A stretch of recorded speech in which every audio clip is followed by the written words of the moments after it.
محمدا عبده ورسوله اما بعد فاعوذ بالله من الشيطان الرجيم بسم الله الرحمن الرحيم لقد كان لكم في رسول الله أسوة حسنة آمنت بالله صدق الله العظيم وبلغنا رسوله النبي الأمين الكريم ونحن على ذلك لمن الشاهدين والشاكرين والحمد لله رب العالمين إن الله وملائكته يصلون على النبي يا أيها الذين آمنوا صلوا عليه وسلموا تسليما اللهم صل على سيدنا ومولانا محمد وعلى آل سيدنا ومولانا محمد كما تحب وترضى بأن تصلي عليه صلاة وسلام عليك يا رسول الله صلاة وسلام عليك يا حبيب الله صلى الله تعالى عليه وسلم بندہ پروردگار امت احمد نبی دوست دار چار یارم تابع اولاد علی مذہب انفیہ دارم ملت حضرت خلیل خاک پائے غوث اعظم زیر سایہ ہر ولی صدیق اکس حسن کمال محمد فاروق ذل جاہ جلال محمد عثمان ضیاء شمع جمال محمد حیدر بہار باغ خصال محمد اسلام ما اطاعت خلفاء راشدین ایمان ما محبت آل محمد صلی اللہ تعالی علیہ وسلم بمصطفیٰ برسان خیش راکی دی ماؤست گربہون رسیدی تمام بولا بیست ہر کش کے مصطفیٰ سامان اوست بحر و بر در گوشائی دامان اوست محمد جان جانا ہے پیغمبر ہو تو ایسا محمد جان جانا ہے پیغمبر ہو تو ایسا ہو رسولوں کی بشارت سے مبشر ہو تو ایسا ہو امر توقیر کا سب کو ہے معقر ہو تو ایسا ہو ہم کو کیا غلام ان کا مقدر ہو تو ایسا ہو ہم کو کیا غلام ان کا مقدر ہو تو ایسا ہو کسر باقی نہ رکھی بس میں امکان جگمگانے میں عرب میں چاند نکلا اور چاندنی پھیلی زمانے میں حرا کے غار سے شمع نبوت کی کرن پھوٹی اجالا ہی اجالا ہو گیا ہر سو زمانے میں اور ہم سوئے حشر چلیں گے شہ ابرار کے ساتھ ہم سوئے حشر چلیں گے شہ ابرار کے ساتھ قافلہ ہوگا رواں قافلہ سالار کے ساتھ یہ تو طیبہ کی محبت کا اثر ہے ورنہ کون روتا ہے لپٹ کر در و دیوار کے ساتھ اے مدھر ہم بھی سنیں گے کوئی نعت رنگین گر ملاقات ہو گئی شاعر دربار کے ساتھ ڈھونڈا ہی کریں صدر قیامت کے سپاہی ڈھونڈا ہی کریں صدر قیامت کے سپاہی وہ کس کو ملے جو تیرے دامن میں چھپا ہو درود پاک کا نظرانہ پیش کریں اللہم صلی علی سیدنا و مولانا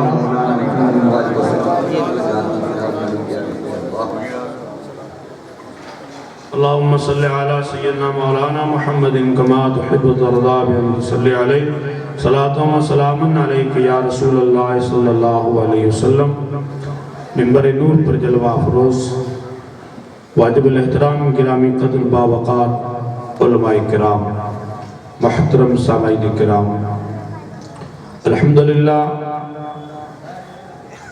اللہ تبارک و تعالی کا بے پناہ احسان ہے کہ آج ہم سب یہاں مل کر بارگاہ رسالت میں آپ صلی اللہ علیہ وسلم میں نذران عقیدت پیش کرنے کی غرض سے حاضر ہوئے اللہ تعالیٰ ہماری حاضری قبول فرمائے اور آپ حضرات کافی دیر سے اس جلسے میں تشریف رکھتے ہیں مجھ سے پیشتر بھی خطبہ نے تقریریں پیش کی ہوں گی اور ہمارے خصوصی نعت خان نے اپنا کلام پیش کیا اب جو مجھے وقت دیا گیا ہے الحمدللہ میں پوری کوشش کروں گا کہ اس مبارک اور مقدس علم و آگاہی کے شہر میں اپنا محافظ ضمیر آپ حضرات تک پہنچانے کی کوشش کروں قرآن و سنت کے حوالے سے اللہ تعالیٰ میری زبان پہ کلمہ حق جاری فرمائے۔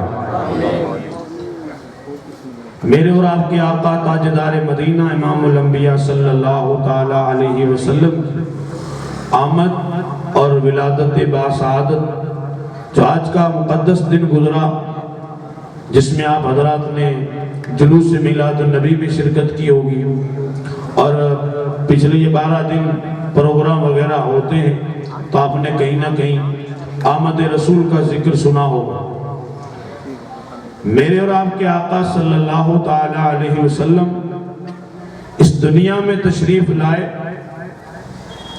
کیسے تشریف لائے یہ تو سب کو یاد ہے، کیوں تشریف لائے اس چیز کو ہم بھول گئے۔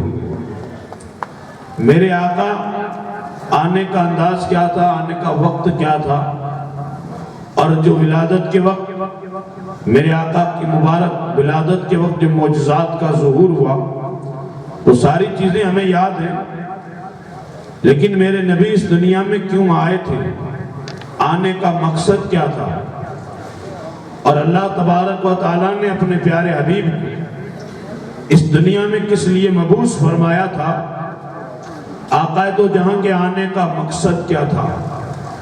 ہم اور آپ اگر اس تاریخ کہنا کا مطالعہ کریں تو بات سمجھ میں آئے گی کہ آج 1450 سال کے فاصلے پر ہم گزر رہے ہیں۔ آج سے 14 صدیاں پہلے مکہ المکرمہ کی سرزمین پر ہمارے نبی تشریف لائے۔ میں اس تناظر میں جو آپ حضرات کو کہنا چاہتا ہوں وہ صرف اتنا ہے کہ ایک تو وہ زمانہ جو میرے نبی کے آنے سے پہلے کا زمانہ، دوسرا وہ زمانہ جب میرے نبی تشریف لائے وہ زمانہ، تیسرا وہ دور کہ جس دور میں اس وقت ہم گزر رہے ہیں۔ ویسے زمانہ قیامت تک میرے نبی کا ہے، میرے نبی آخری نبی ہیں، خاتم النبیین ہیں، ہمارے نبی کے بعد کوئی نبی نہیں آئے گا، یہ ہمارا ایمان اور عقیدہ ہے الحمدللہ۔ لیکن اگر وقت گزر گیا، عرصہ بیت گیا، اس چیز کو ذہن میں رکھیں تو 3 دور میں پیش کر رہا ہوں، 3 زمانے پیش کر رہا ہوں کہ ایک وہ زمانہ جب ہمارے نبی دنیا میں آئے ہی نہیں تھے، اس وقت کیا حال تھا، اور پھر جب آئے اور رحم و کرم کی گھٹا بن کے اپنی نبوت اور رسالت کے فریضے کو انجام دیا، دنیا کے سامنے میرے آقا نے اللہ تعالیٰ کی توحید، حقانیت و صداقت کا اعلان کیا۔ ایک وہ زمانہ تھا وحی کے اترنے کا، قرآن کے نزول کا، وہ زمانہ بھی آپ ذہن میں رکھیں۔ اور پھر آہستہ آہستہ 1400 سال گزرنے کے بعد اس وقت کلمہ پڑھنے والوں کا کیا حال ہے، ہمارے اوپر کیا زمانہ گزر رہا ہے، ہم کون سے حالات کا مقابلہ کر رہے ہیں، ہم کون سا مستقبل دیکھ رہے ہیں، ہم اپنے بچوں کا کیا فیوچر دیکھ رہے ہیں، اس چیز کو ذہن میں رکھیں گے تو بات آسان ہو جائے گی۔ ابھی میرے آقا اس دنیا میں آئے نہیں، تشریف نہیں لائے، حالات کیسے تھے علماء نے آپ کو بتایا، آپ نے سنا ہوگا محبوب خدا کی آمد سے پہلے کا زمانہ، حضرت عیسیٰ علیہ السلام کے رفع آسمانی کے بعد تقریباً 571 سال کا زمانہ گزرا، اور اس زمانے کو تاریخ نے فطرہ کے نام سے جانا جاتا ہے۔ یہ زمانہ فطرت تھا۔ 571 سال جب گزرنے لگے تو آہستہ آہستہ زمانے نے رنگ بدلا، دنیا نے اپنا رخ چینج کیا، حالات بگڑنے لگے، فساد برپا ہونے لگا، شراب نوشی عام ہونے لگی، زناکاری اور ریپ کے معاملات سامنے آنے لگے۔ پوری دنیا جانتی ہے کہ آہیں بھرنے والی سسکیاں دھرتی پہ موجود تھی۔ ایک تو آدمی گناہ کرتا ہے، پھر گناہ کرنے کے بعد اسے یہ محسوس ہو جاتا ہے کہ یار میں نے کوئی گناہ کیا ہے، تو گناہ کا احساس ہونا یہ بھی کوئی غنیمت چیز ہے۔ لیکن وہ ایک زمانہ ایسا تھا کہ آدمی گناہ کرنے کے بعد اسے احساس گناہ بھی نہیں ہوتا تھا، گناہ کرتا تھا، غلطی کرتا تھا، پاپ کرتا تھا، لیکن گناہ کرنے کے بعد اس کو احساس نہیں ہوتا تھا کہ میں نے کوئی گناہ کیا ہے، بلکہ کوئی گناہ کرتا تھا تو اسے سپورٹ کیا جاتا تھا اور اس کا سہارا بنا جاتا تھا اور اسے داد دی جاتی تھی کہ کیا بات ہے، تو نے یہ گناہ کیا ہے۔ یعنی گناہ پہ ابھارنا، گناہ پہ داد دینا، گناہ کو عروج دینا، گناہ کا اضافہ کرنا، گناہ کی بڑھوتری کرنا، یہ پوری زمین گناہ کے بوجھ سے ہچکولے کھا رہی تھی، یہ پوری دھرتی سسکیاں لے رہی تھی۔ کائنات عالم میں کوئی نصیحت کرنے والا بھی نہیں، کوئی یہ کہنے والا بھی نہیں کہ یار غلط کر رہے ہو، یہ تم ریپ کر رہے ہو، یہ تم شراب پی رہے ہو، یہ تم جوا بازی کر رہے ہو، یہ طرح طرح کے گناہ کر رہے ہو، اللہ کی نافرمانی کر رہے ہو، خدا کی زمین پہ تم گناہ کر رہے ہو۔ ہر چیز کے لیے انہوں نے قانون بھی اپنا بنا لیا تھا۔ اس وقت کوئی کہنے والا نہیں تھا، زمانہ بدلتا رہا، حال یہاں تک پہنچا ایک باپ اٹھا اپنی بیٹی کو زمین کے اندر زندہ دفن کر دیا، بیٹا اٹھا اپنی سوتیلی ماں کو بازار میں جا کے بیچ دیا، ماں بیچی جا رہی ہے، بیٹی دفن کی جا رہی ہے، شراب پیا جا رہا ہے، زنا کیا جا رہا ہے، بد نظری اور شراب نوشی عام سے عام تر ہوتی جا رہی ہے۔ تصور کیجئے یہ خاکہ، یہ زمانہ، یہ وہ تھا کہ میرے مصطفیٰ ابھی اس دنیا میں لباس بشریت پہن کے تشریف نہیں لائے تھے، اس سے پہلے کا زمانہ ہے، بچیاں دفن کی جا رہی ہیں، ہر طریقے کا گناہ کیا جا رہا ہے۔ جب اتنی بڑی زمین پہ خطائیں، پاپ اور اس قدر جب گناہ پڑھنے لگے، زمین گناہ سے ہچکولے کھانے لگی، تو حالات کیا بنے؟ حالات اس قدر یعنی بے حال ہو گئے تھے کہ کوئی سہارا دینے والا نہیں۔ تو کوئی کہیں تھا کہ جس نے خدا کی بارگاہ میں دعائیں کی، ان زندہ درگور ہونے والی بچیوں نے بھی خدا کی بارگاہ میں دعا کی، مولا اس ظلم و جبر اور اس جبر و استبداد کے دور سے ہمیں بچانے کے لیے، کیونکہ باپ سے بڑھ کر کوئی قریبی سہارا نہیں، لیکن باپ ہی مار رہا ہے، تو پھر باپ سے بڑھ کر جو ہم سے محبت کرے، جو باپ سے بڑھ کر ہم سے پیار کرے، ایسی ہستی کو دنیا میں مبعوث فرما۔ ذہن میں بات رکھیے گا، یہ حقیقت ایسی تھی کہ جب اس طرح سے گڑ گڑا کے باب اجابت کو ٹکرایا گیا تو رب کی رحمت نے اعلان کیا، اے میرے بندو اب گھبرانے کی ضرورت نہیں ہے، بلکہ ان تمام گناہوں سے زمین کو پاک کرنے کے لیے اور باپ کے چنگل سے تمہیں نجات دینے کے لیے میں محمد عربی صلی اللہ علیہ وسلم کو مکہ کی زمین پہ پیدا کر رہا ہوں۔ اللہ تعالیٰ نے اپنے حبیب کو اس دنیا میں مبعوث فرمایا۔ دنیا جانتی ہے کہ میرے نبی دنیا میں آ رہے ہیں، صبح صادق کا وقت ہے، مکہ کا شہر ہے، حضرت عبداللہ کا گھر ہے، آمینہ کی گود ہے، سیر کے وقت صبح صادق کے ٹائم میں میرے مصطفیٰ دنیا میں تشریف لائے۔ کہنا یہ ہے کہ آئے تھے تو کہہ سکتے ہیں کہ بچپنا تھا، ابھی پیدا ہوئے ہیں تو حالات کیا ہوں گے، لیکن لباس بشریت پہن کے جب میرے مصطفیٰ اس دنیا میں تشریف لائے تو کہنے والے نے کہا جہاں تاریخ تھا، ظلمت کدا تھا، سخت کالا تھا، کوئی پردے سے کیا نکلا کہ گھر گھر میں اجالا تھا۔ ماننا پڑے گا دنیا میں اندھیرا تھا، صرف اندھیرا نہیں بلکہ اندھیرے پر اندھیرا تھا، ظلمت پر ظلمت، نا انصافی پر نا انصافی، گناہ پر گناہ، یعنی اتنے گناہ تھے کہ گناہوں کی بھی کوئی حد بندی نہیں کر سکتا، ہر طریقے کا گناہ کیا جاتا تھا۔ دنیا اندھیرے کے گھٹاٹوں، تاریکیوں کے دلدل میں پھنستی جا رہی تھی، زمین ہچکولے کھا رہی تھی۔ کوئی پردے سے کیا نکلا کہ گھر گھر میں اجالا تھا۔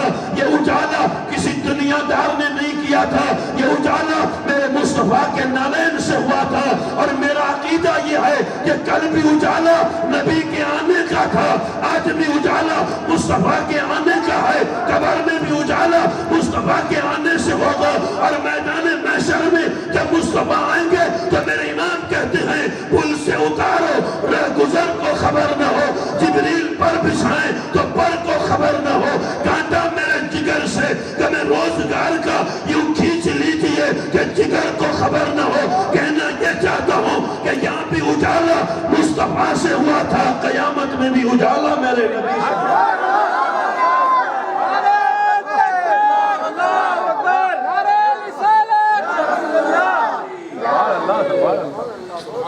بات اجالے کی، روشنی کی، یہ آپ ذہن میں رکھیے گا۔ میں ایک تقریر نہیں بلکہ تاثر پیش کروں گا، اور اسی تاثر کو سوال کی شکل میں آپ کی جھولی میں رکھوں گا، اور اس کا جواب آپ سوچتے رہنا۔ کہ یار یہ کیا معاملہ ہے کہ میرے نبی پیدا ہوئے اجالا ہوا، یہ تو آنے کا واقعہ ہے، حضور دنیا میں آ رہے ہیں، اجالا ہو رہا ہے، روشنی پھیل رہی ہے، لیکن کیوں آئے تھے؟ ایک واقعہ میلاد ہے، ایک مقصد میلاد ہے، ایک تو آنے کا واقعہ ہے، ایک میلاد کا مقصد ہے۔ میلاد کیوں ہوئی تھی؟ حضور کیوں دنیا میں آئے تھے؟ میلاد کا مقصد کیا تھا؟ خود حدیث پاک میں مصطفیٰ فرماتے ہیں انما بعثت معلما، میں اس دنیا میں معلم بنا کے بھیجا گیا ہوں، میں سکھانے والا بنا کے بھیجا گیا ہوں۔ نہ کوئی مدرسہ تھا، نہ کوئی اسکول تھی، نہ کوئی بہت بڑا لیکچرار تھا، نہ کوئی بہت بڑا مرکز تھا، بلکہ ایک چھوٹا سا صبح کا چبوترا تھا، کتاب ایک تھی جس کتاب کا نام قرآن ہے، پڑھانے والا ایک تھا جس کا نام محمد عربی ہے۔ کیا سمجھتے ہو آج 12 کلاسیں لگتی ہیں، اس میں نہ جانے الگ الگ ٹیچر سبجیکٹ پڑھاتے ہیں، یہ ٹیچر پڑھائے گا، وہ ٹیچر، پھر بھی تعلیم ادھوری رہ جاتی ہے، پھر بھی مکمل پڑھایا نہیں جاتا، یہاں یہ نشان باقی ہے، یہاں یہ باقی ہے، ہر طریقے سے اس میں ادھورا پن رہتا ہے۔ لیکن صبح کے چبوترے پہ بیٹھ کے محمد عربی نے جو کتاب پڑھائی تھی وہ کتاب خدا کی قرآن تھا، اور پڑھانے والی ذات مصطفیٰ کی تھی۔ کیا سمجھتے ہو کیا پڑھایا ہوگا؟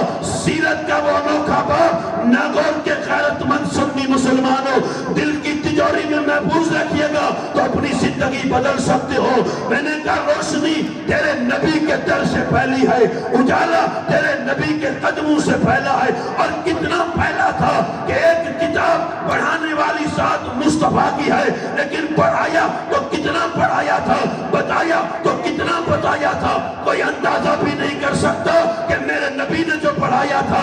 قرآن پڑھایا جا رہا ہے، ابو بکر پڑھ رہے ہیں، عمر پڑھ رہے ہیں، عثمان و علی، سعد و سعید، زبیر و طلحہ، اجلہ صحابہ پیغمبر وہاں پڑھ رہے ہیں۔ ابو بکر آیا تو تعلیم کا اثر یہ تھا کہ آیا تھا تو ابو بکر تھا، گیا تو صداقت کا تاجدار بن گیا تھا۔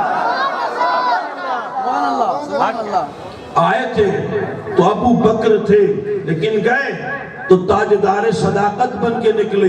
جب میرے آقا کی اس درسگاہ میں بیٹھ کے، کیونکہ تعلیم کا مقابلہ، ایجوکیشن دنیا میں الحمدللہ آج زمانہ بڑھ رہا ہے، تعلیم کے سوا کوئی زندگی نہیں۔ جو آدمی لکھا پڑھا ہے، تعلیم اس کے پاس دنیا کی بھی ہے، دین کی بھی ہے، یہ ساری چیزیں ذہن میں رکھیے گا۔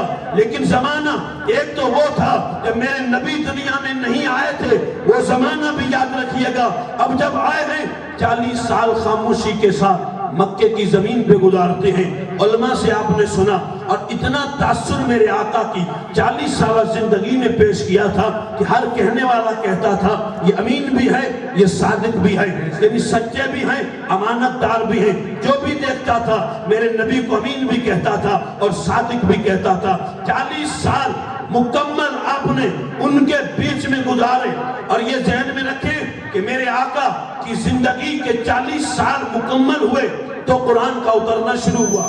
پہلی وحی جو نازل ہوئی ہے، 40 سال کا مکمل عرصہ بیت گیا تو قرآن کی پہلی وحی نازل ہوتی ہے وہیں سے۔ لیکن قرآن تو 40 سال کے بعد نازل ہوا ہے، اور پہلی 40 سال کی زندگی اگر مطالعہ کریں تو پہلی 40 سال کی زندگی بھی پوری قرآن کے مطابق تھی۔ قرآن اتر رہا ہے 40 سال کے بعد، اور 40 سال پہلے کی جو زندگی ہے وہ میرے مصطفیٰ کی قرآن کے مطابق ہے۔ حضرت اماں عائشہ صدیقہ رضی اللہ تعالی عنہ سے پوچھا کہ اخلاق مصطفیٰ کیا تھے، تو کہتی کان خلقہ القرآن، کہ میرے آقا کے اخلاق کیا پوچھتے ہو، بس قرآن دیکھتے جاؤ، یہی مصطفیٰ کے اخلاق تھے، قرآن نبی کے اخلاق تھے، قرآن ہی نبی کے اخلاق تھے۔ پتہ کیا چلا؟ پتہ یہ چلا، خود صحابہ بیان کرتے ہیں کہ جب پردہ اور چلمن سرکا کے آقا مسجد میں آتے تھے اور صحابہ زیارت کرتے تھے تو کہتے تھے جیسے قرآن کا ورد کھلا ہو۔ چہرہ میرے آقا کا دیکھ کے صحابہ کہتے تھے جیسے قرآن کا ورد کھلا ہے۔ حالت یہ تھی اگر معجزہ نہ بھی دکھاتے تو خدا نے چہرے میں حسن وہ رکھا تھا کہ دشمن بھی دیکھتا تھا تو کلمہ پڑھنے پہ مجبور ہو جاتا تھا۔ اور اسی آقا کو جہاں صلی اللہ علیہ وسلم کے آنے سے جب تشریف لائے، میرے آقا 40 سال کے بعد اعلان نبوت ہوا، اب اسلام پھیل رہا ہے، لوگ کلمہ پڑھ کے مسلمان ہو رہے ہیں۔ میرے آقا کی دربار میں ایک صحابی بیٹھے اور اس صحابی اپنی آپ بیتی میرے نبی سے سنا رہے اور کیا کہہ رہے ہیں کہ یا رسول اللہ آپ آئے ہیں تو جینے کا سلیقہ ملا ہے، آپ آئے ہیں تو زندگی کا ہنر ملا ہے، آپ آئے ہیں تو خدا کی معرفت ملی ہے۔ یا رسول اللہ میں کچھ کہنا چاہتا ہوں۔ میرے غلام فرمائیے بتائیے کیا کہنا چاہتے ہو؟ وہ غلام میرے آقا کی بارگاہ میں بیٹھا ہے، میرے مصطفیٰ اب اس کی باتیں سن رہے ہیں۔ وہ کیا کہہ رہا ہے؟ وہ کہہ رہا ہے یا رسول اللہ آپ آئے ہیں تو زندگی ملی ہے، من لم یرحم صغیرنا ولم یعقر کبیرنا فلیس منا، جو چھوٹے سے پیار نہ کرے، جو بڑے کی عزت نہ کرے، میرے نبی فرماتے ہیں وہ ہم میں سے نہیں ہو سکتا۔ چھوٹے سے پیار نہیں کرتا، بڑے کی تعظیم نہیں کرتا، سب کچھ ہو سکتا ہے، مصطفیٰ فرماتے ہیں فلیس منا، وہ ہم میں سے نہیں ہو سکتا۔ یا رسول اللہ آپ آئے ہیں تو زندگی ملی ہے۔ ہوا کیا؟ ہوا یہ یا رسول اللہ میں زمانے جاہلیت میں آپ کے آنے سے پہلے میرے گھر میں 6 بیٹیاں پیدا ہوئی تھی، میں نے 5 بیٹیاں اپنے ہاتھوں سے زندہ زمین میں دفن کی ہیں۔ ہے باپ 5 بیٹیاں دفن کری اور کرنے کے بعد جب 6ٹھی بیٹی میں نے اسے دفن کرنا چاہا، جب میں بیٹی کو رات کی تنہائی میں اپنی ماں کی گود سے اٹھا کے وہاں لے کے گیا، جب کئی قوم کی ہزاروں بچیوں کو زندہ دفن کیا جا چکا تھا، وہاں لے گیا، اپنے ہاتھوں سے میں گڑھا کھود رہا ہوں، اپنے ہاتھوں سے میں قبر کھود رہا ہوں۔ قبر کھودنے کے بعد جو مٹی اڑتی ہے میرے کو لگتی ہے تو بیٹی اپنے ہاتھ سے وہ مٹی بھی مجھے میری صاف کرتی ہے، اور پھر میں نے بیٹی کو اٹھا کے اسی قبر میں ڈالا اور پھر اوپر مٹی ڈالنا شروع کی۔ جیسے جیسے میں مٹی ڈالتا رہا، بیٹی مجھے کہہ رہی تھی بابا یہ کیا کر رہے ہو تم، یہ مجھے کیا کر رہے ہو؟ میں نے کوئی جواب نہیں دیا، وہ بولتی رہی، آخر یہاں تک بات پہنچی، وہ ابا ابا کہتی رہی، میں مٹی ڈالتا رہا یہاں تک کہ بیٹی کی آواز ہمیشہ کے لیے خاموش ہو گئی۔ قبر بن گئی، قبر بن کے تیار ہوئی، اور جب بن کے تیار ہوئی میں وہاں سے روانہ ہوا۔ جیسے روانہ ہوا تو مجھے ایسا لگا کہ کوئی مجھے پیچھے آواز دے رہا ہے، ابا ابا، اس طرح سے کوئی آواز دے رہا ہے۔ کیا مطلب یہ تھا کہ پہلے 5 بیٹیاں جب دفن کی تھی تب تو ایسی آواز نہیں آئی، آج کیوں آ رہی تھی؟ اس کا مطلب یہ تھا کہ جب سورج نکلتا ہے تو نکلنے سے پہلے ہی روشنی پھیل جاتی ہے، سورج ابھی نکلا نہیں ہے اس سے پہلے اجالا ہو جاتا ہے۔ کہ یہ تیرا ضمیر تجھے آواز دے رہا تھا، اس لیے کہ انسان بدلا لے تو ایک بار لیتا ہے اور ضمیر زندہ ہو جائے تو کئی بار بدلا لیتا ہے، اس لیے ضمیر کی دنیا کو میرے دوست زندہ کر، اور زندہ بھی وہی ہوتے ہیں کہ جن کے اندر اور ضمیر زندہ ہوا کرتے ہیں۔ باقی زندگی کیا ہے؟ کہ زندگی زندہ دلی کا نام ہے، یہ مردہ دل خاک جیا کرتے ہیں۔ کہ زندگی دل سے ہوتی ہے، کہ یہ میرا ضمیر زندہ ہو رہا تھا کیونکہ آفتاب نبوت اور رسالت اب طلوع ہونے والا تھا۔ یا رسول اللہ آپ دنیا میں آئے ہیں تو جینے کا طریقہ ملا ہے۔ کل میں بیٹی کو زندہ زمین میں دفن کر رہا تھا، آج آپ نے جب یہ نقطہ پیش کیا کہ جو چھوٹے سے پیار نہیں کرتا، بڑے کی عزت نہیں کرتا، وہ ہمارے معاشرے ہماری سوسائٹی میں ہو نہیں سکتا۔ یہ قانون کس نے دیا تھا؟ یہ ضابطہ کس نے پڑھایا تھا؟ اخلاقیات، معاملات، عقائد، عبادات، پوری تاریخ اسلام پڑھو تو سمجھ میں آ جائے گا۔ محمد عربی کا کریکٹر، اخلاق، سیرت طیبہ کا وہ عظیم باب جسے دنیا کبھی فراموش نہیں کر سکتی۔ دوستوں تو دشمن بھی پڑھتا ہے تو کہنے پہ مجبور ہو جاتا ہے کہ دنیا میں آئے تو بہت ہے، لیکن جو 12 ربیع الاول کو آمینہ کی گود میں پیدا ہوا ہے ایسا نہ پہلے آیا تھا اور نہ قیامت کی صبح تک آئے گا۔ ہم کہتے ہیں آئے گا بھی کیسے، اس کی تو دنیا میں کوئی مثال ہی نہیں ہے۔ وَأَحْسَنُ مِنْكَ لَمْ تَرَ قَطُّ عَيْنِي، یہ اعلان آج کے مولوی کا نہیں ہے، یہ اعلان مدینے کے حسان کا ہے۔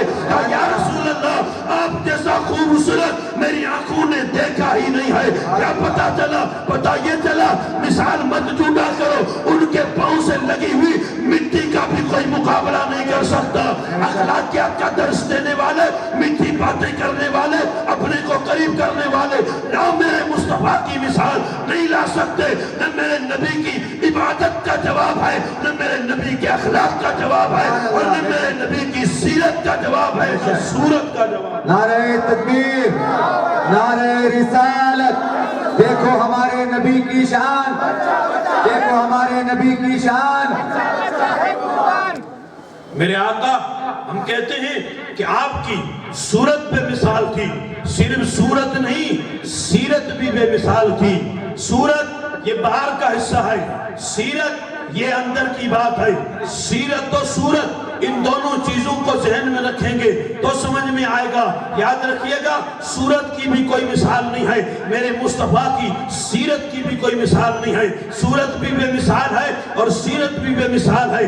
آقا دو جہاں صلی اللہ تعالیٰ علیہ وسلم کی تشریف آوری ہوئی، اب زمانہ بدلنے لگا۔ جب زمانہ بدلنے لگا لوگ کلمے کے دامن میں آئے اور اسلام کے دامن میں پناہ پوش ہونے لگے۔ جب اسلام کے قریب ہوئے اور اسلام کو قریب سے جانا، اسلام کو قریب سے پڑھا، اسلام کا مطالعہ کیا اور بانی اسلام کا چہرہ دیکھا، دیکھنے کے بعد ان کو اندازہ ہوا کہ میرے مصطفیٰ کی تعلیم کیا ہے، میرے مصطفیٰ کی سیرت کیا ہے۔ ہوا یہ تھا کہ میرے نبی تشریف فرما ہے، ایک صحابی آئے تھے جس کا نام حضرت جابر بن سلیم ہے۔ حضور کی بارگاہ میں دھیان دیجئے گا، میں مدعے پہ بول رہا ہوں کہ بات ادھر ادھر ہو جائے گی۔ حضور کی بارگاہ میں حضرت جابر بن سلیم آئے ہیں، کہا بندہ نواز مجھے کوئی نصیحت کیجئے، مجھے کوئی ارشاد فرمائیے۔ میرے ذہن میں کیا آتا ہے، آپ کے ذہن میں کیا آتا ہے، ہم کیا سوچتے ہیں جو ابھی کلمہ پڑھ کے مسلمان ہوا ہے اسے نبی کیا نصیحت کریں گے، اسے نبی کیا پیغام دیں گے؟ ذہن میں تو یہ آتا ہے کہ نبی نے فرمایا ہوگا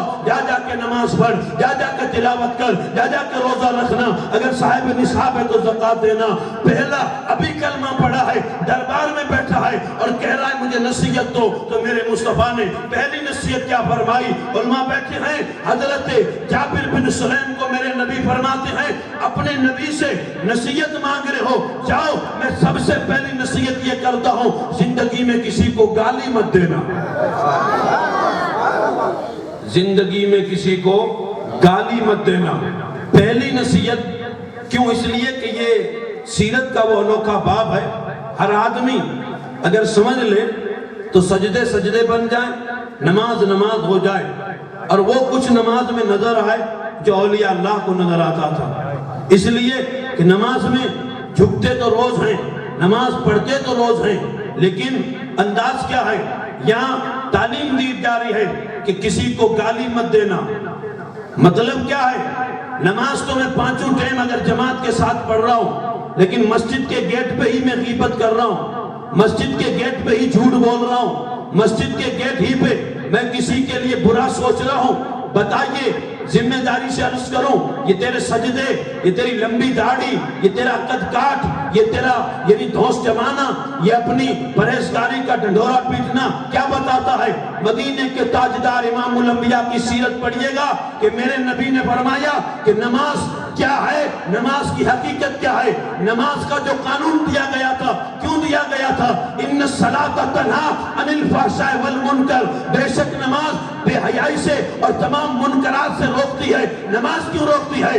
بڑے بڑے ظالم جابر، بڑے بڑے مجرموں کو آج قید خانے میں بند کیا جاتا ہے، اس لیے میرے دوستو پھر بھی کنٹرول نہیں کیا جاتا۔ کیوں؟ اس کے لیے بڑی بڑی پولیس محکمے لگائے جاتے ہیں اور پھر ان کے اوپر نظر رکھی جاتی ہے، بڑے بڑے مجرموں کو قید کیا جاتا ہے، ان کی اصلاح کی جاتی ہے، جیل کی سلاخوں میں ڈالا جاتا ہے، پھر بھی اصلاح نہیں ہوتی، وہ بگڑے کے بگڑے رہتے ہیں۔ تم کہتے ہو نماز سے آدمی اچھا بن جائے گا، نماز سے آدمی اچھا کیسے بنتا ہے؟ تو میں کہوں گا ہم جس قانون کی بات کرتے ہیں، دنیا کا قانون آدمی کے پاؤں میں زنجیر ڈالتا ہے، نماز دل میں زنجیر ڈالتی ہے۔ ہم پاؤں باندھتے ہیں، پاؤں کبھی بھی کھل سکتے ہیں، لیکن جس کا دل مولا سے لگ گیا اور دل کی دنیا بدل گئی اور دل سلامت ہو گیا، دل قلب سلیم بن گیا، تو یاد رکھنا یہی دل ہے جو آدمی کی نجات کا ذریعہ ہے، یہی دل ہے جس کی وجہ سے آدمی کے تمام اعمال خدا کی بارگاہ میں مقبول ہوتے ہیں۔ اگر دل ہی نہیں سلامت ہے تو لاکھ سجدے کرتا رہے، نہیں میرے دوستو، اقبال نے کہا تھا تیرے سجدے کہیں تجھے کافر نہ کر دے اقبال، تو جھکتا کہیں اور ہے، سوچتا کہیں اور ہے، جھکتا کہیں اور ہے، سوچتا کہیں اور ہے۔ جھکنا ٹارگیٹ بنایا کہ سجدے ہی میں جانا ہے، لیکن جو پاس میں اگر کوئی مخالف کمپنی کا کھڑا ہو گیا تو اندر ہی اندر پلاننگ چالو ہو جائے گی کہ یہاں یہ کیوں کھڑا ہے۔ اسلام اونچ نیچ کو مٹاتا ہے، اسلام رنگ و نسل کے فرق کو مٹاتا ہے، اسلام کالے گورے کو مٹاتا ہے، اسلام محبت کا دین ہے، اسلام انسانیت کا مذہب ہے، اسلام پریم کا مذہب ہے، اسلام دیا کا مذہب ہے۔ اسلام کو آؤ پڑھو، اسلام تم نے سیکھا اس پھٹی پینٹ والے انسان سے جس کے گلے میں اتنا لوکیٹ ہے، ہاتھ کی انگلیوں میں انگوٹھیاں پہنی ہوئی ہے، لمبے بال ہیں، اس کو دیکھ کے کہا اسلام تو یہ کرتا ہے، یہ اسلام ہے۔ اسلام یہ نہیں بتائے گا، اسلام وہ بتائے گا کہ مدرسے کی ٹوٹی چٹائی پہ بیٹھ کے مصطفیٰ کا قرآن بھی پڑھا ہے اور پیغمبر کی حدیث بھی پڑھا ہے۔ سبحان اللہ، سبحان اللہ، بہت خوب، بہت اللہ پیغام، سبحان اللہ۔ کون بتائے گا؟ سیرت کون بتائے گا؟ آقا دو جہاں صلی اللہ علیہ وسلم فرماتے ہیں جا جابر زندگی میں کسی کو گالی مت دینا، یہ ایک نصیحت ہے۔ میرے آقا فرماتے ہیں جابر جا زندگی میں نیکی کو کبھی چھوٹا مت سمجھنا، نیکی کو کبھی چھوٹا مت سمجھنا۔ جابر جا زندگی میں کسی کو شرمندہ مت کرنا، کسی کا عیب مت کھولنا، کسی کی عیب جوئی مت کرنا۔ اپنے عیب کتنے ہیں، اگر وہ فرصت مل جائے تو آدمی دوسرے کو دیکھے۔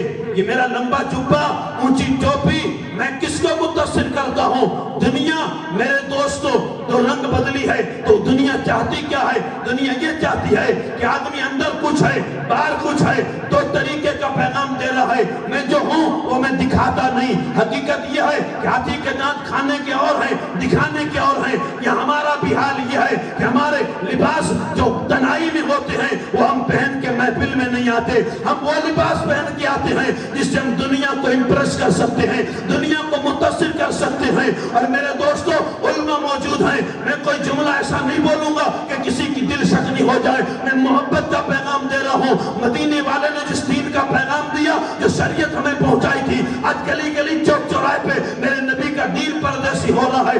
ہزار بار تقریر ہوتی ہے، لاکھوں جلسے ہوتے ہیں اور جلسے میں لاکھوں خرچ ہوتے ہیں، ایک سے ایک مقرر ہوتا ہے، تقریریں ہوتی ہیں، لیکن مجھے بتائیے ان تقریروں کا نتیجہ کیا نکلتا ہے، ان تقریروں کا پیغام کیا نشر کیا جاتا ہے؟ میں کرسی پہ بیٹھا ہوں، اتنا بڑا لمبا چوکا پہنا ہوا ہے، میں آپ کو بتا رہا ہوں یہ ذمہ داری میری ہے۔